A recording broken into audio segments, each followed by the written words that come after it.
వృషభ రాశి వారు మహాలయల అమావాస్య సందర్భంగా ఎలాంటి విధులను పాటించాలో, పితృదేవతలకు ఆశీస్సులు పొందిన తర్వాత వీరికి ఎలాంటి యోగం ఉంటుందో ఈ వీడియోలో సవివరంగా సంపూర్ణంగా తెలుసుకుందాం. వృషభ రాశిలో ఏ నక్షత్రాలు వస్తాయి అనగా, కృత్తికా నక్షత్రంలోని 2, 3, 4 పాదాలు, రోహిణీ నక్షత్రంలో 4 పాదాలు, మృగశిర నక్షత్రంలోని 1, 2 పాదములు కలిపితే వృషభ రాశి.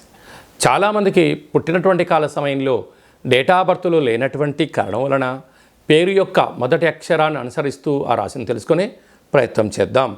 ఈ, ఊ, ఏ, ఓ, వా, వి, వు, వే, ఓ అక్షరాల వారందరూ కూడా వృషభ రాశి జాతకులే.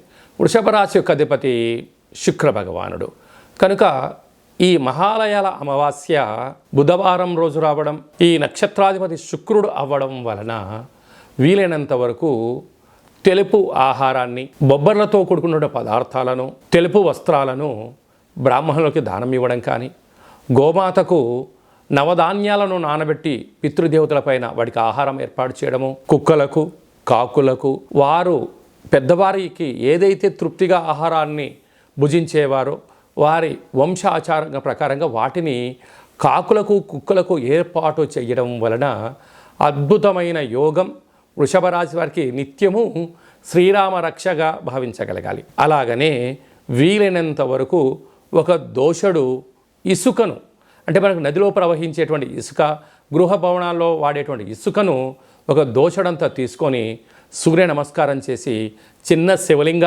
ఆకారంగా సైకత శివలింగాన్ని చేసి ప్రవహించే నీటిలో కలపడం వలన పితృదేవతల యొక్క ఆశీస్సులు కలుగుతాయని చెప్పి గమనించాలి.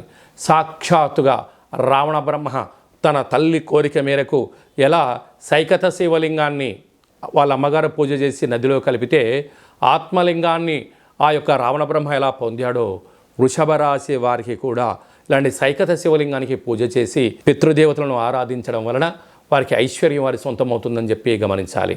రాశిలోనే గురువు, అలాగనే 2వ స్థానంలో కుజుడు సంచారం చేయడం వలన కుజదోష ప్రభావం కారణం వలన మీ జన్మ నక్షత్రం రోజున పూర్ణిమ, అష్టమి, అమావాస్య తిథుల యందున దూరవాయు జల ప్రయాణాలు పెట్టుకోవద్దు, ప్రమాదాలు పొంచి ఉన్నాయి, తస్మాత్ జాగ్రత్త.